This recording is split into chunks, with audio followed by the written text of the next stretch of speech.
திடீர்னு நீங்க பள்ளிக்கூடம் போனதோ கல்லூரிக்கு போனதோ ஏதோ ஒரு நாள்ல நடந்த செய்தி இல்லை. 100 வருஷத்துக்கு முன்னாடி நீங்க பிறந்திருந்தா பள்ளிக்கூடம் போயிருக்க முடியாது, கல்லூரிக்கு போயிருக்க முடியாது.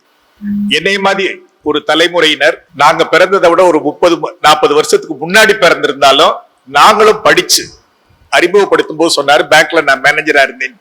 பேங்க் பக்கம் கூட போக முடியாத ஒரு நிலைமைதே இருந்தது.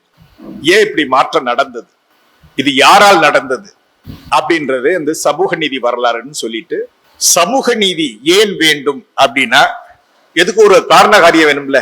திடீர்னு சமூக நீதி வேணும் சமூக நீதி வேணும்னு சொல்றதை விட ஏன் வேணும்னா, சமூக நீதிக்கு ஆப்போசிட் எது?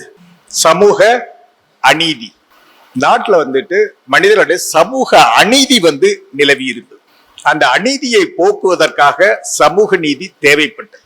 100 வருஷத்துக்கு முன்னாடி இல்ல, 2000 வருஷமா அந்த சமூக அநீதி தொடர்ந்து நீடிச்சுக்கிட்டு இருந்திருக்கு. இந்த விழிப்புணர்வு அதற்கான ஒரு அதை எதிர்த்து போராடணும் அப்படின்ற ஒரு நிலைமைகள் ஒரு எஃபெக்டிவா அழுத்தமாக அது வலியுறுத்தக்கூடிய வகையில் போராட்டம், அது மாதிரி இதெல்லாம் ஒரு 100 ஆண்டுகளுக்கு முன்னாடிதே ஆரம்பிச்சு. சமூக அநீதி அப்படின்னா மனிதர்களில் ஏற்றத்தாழ்வு, உயர்வு தாழ்வு. நான் உயர்ந்தவன், நீ தாழ்ந்தவன், நான் பெரிய ஆளு, நீ சாதாரணமான ஆளு, இப்படின்ற ஒரு நினைப்பு ரொம்ப ஆழமாகவே நமது சமுதாயத்தில் இருந்தது. நீங்க கேட்கலாம், என்ன நீ பெரியவன் நான் உயர்ந்தவன் அப்படின்றது என்ன இந்த இந்தியாவில் மாத்திரம்தானே, இந்த மண்ணில் மட்டும்தானே, மற்ற நாட்டுல கிடையாதானா? மற்ற நாட்டிலும் இருக்கு. அந்த நாட்டுல நிலவுன இன்னும் நிலவி கொண்டிருக்கின்ற ஏற்றத்தாழ்வு உயர்வு தாழ்வுக்கும் இந்த நாட்டில் இந்த மண்ணில் 100 ஆண்டுகளுக்கு முன்பாக நிலவிய ஒரு நிலைமைக்கு என்ன அடிப்படையில் வேறுபாடு? பணக்காரன் ஏழை அப்படின்ற வேறுபாடு அங்க இருக்கு.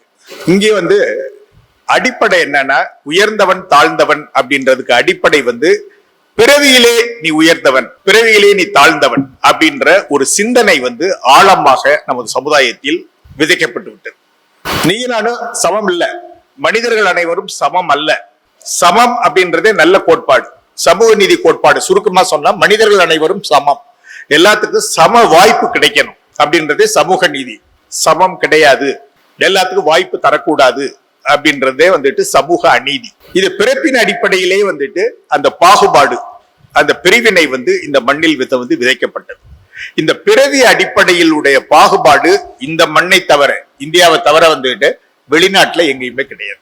பணக்காரன் ஏழை வாழ்க்கை ஏழையா இருக்கலாம், ஒரு கட்டத்துல பணக்காரனா வருவான் அதே தலைமுறையில். இல்லைன்னா அப்பாவுக்கு பின்னாடி மகன் காலத்துல ஒரு பணக்காரனா வரக்கூடிய, பணக்காரன் ஏழை அப்படின்றது ஒரு ஏற்றத்தாழ்வுது, அது மாறக்கூடிய நிலைமை இருக்கு. ஆனா இங்க அப்படி இல்லை. பிறவியின் அடிப்படையிலே நீ ஒரு குடும்பத்துல நீ பிறந்துட்டாலே, ஒரு குறிப்பிட்ட சமுதாயத்தில் நீ பிறந்துட்டதுனாலே நீ என்னதே மாறினாலும் உன்னுடைய நிலைமை அதுதான் அப்படின்ற ஒரு கருத்தியல் விதைக்கப்பட்டது.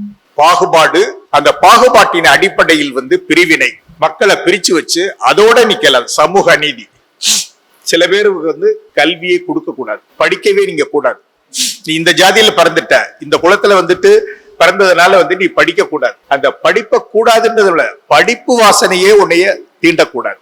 அப்ப தொழில் என்ன செய்யறது அப்படின்னா, அப்பே செய்யற தொழில மகன் செஞ்சா போதும். செருப்பு தைக்கிறவருடைய பையன் செருப்புதையும் தைக்கணும், துணி வெளுக்கிற ஒரு பையன் துணி வெளுக்கத்தே செய்யணும். இது மாதிரி அந்த குலத்தொழிலே நீ செய்யணும். இது அநீதி.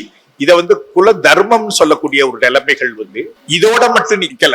இது யார் ஏற்படுத்த அப்படின்னா மனிதன் ஏற்படுத்தலாம். அதுக்கு ஒரு சமூக கட்டமைப்பை உருவாக்குறான்.